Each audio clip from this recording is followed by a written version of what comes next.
ಎಲ್ರೂ ನನ್ನೇ ನೋಡ್ಲಿ, ಎಲ್ರೂ ಮುಂದೆ ನಾನು ಹೈಲೈಟ್ ಆಗ್ಲಿ, ಎಲ್ರೂ ನನ್ನ ಬಗ್ಗೆ ಅಯ್ಯೋ ಪಾಪ ಅನ್ಲಿ ಅಂತ. ಮನೋಜ್ ಪ್ಲೀಸ್, ನಿನ್ನ ಬಗ್ಗೆ ಹೀಗೆಲ್ಲ ಮಾತಾಡ್ಬೇಡಿ, ಚೆನ್ನಾಗಿರಲ್ಲ.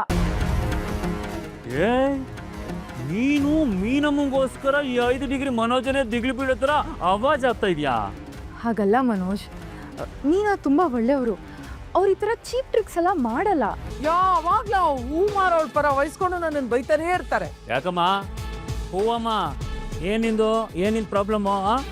ಮನೇನ ಮನೆಯಾಗಿರೋದು ಬಿಡಲ್ವಾ ನೀನು? ಮನೋಜ್, ಅವ್ರು ಯಾವ ತಪ್ಪು ಮಾಡಿಲ್ಲ, ನೀವು ಸುಮ್ಮನೆ ಇರಿ. ಸರಿ ಬನ್ನಿ, ಎಲ್ಲರೂ ತಿಂಡಿ ತಿನ್ನೋಣ. ರವಿ, ಶ್ರುತಿ, ಎಸ್ ಏನದ್ಗೆ ತಿಂಡಿ ತಂದಿದ್ದೀನಿ ಎಲ್ರಿಗೂ. What a surprise! ನೀವೇನ್ ರೋಹಿಣಿ ಅವರೇ ಇಷ್ಟೊಂದು ಬದಲಾಗ್ಬಿಟ್ಟಿದ್ದೀರಾ? ಅದು ನೀವು ಮೀನಾ ಮರಿ ಒಟ್ಟೊಟ್ಟಿಗೆ. ಆಸೆ ಆಸೆ ಆಸೆ ಆಸೆ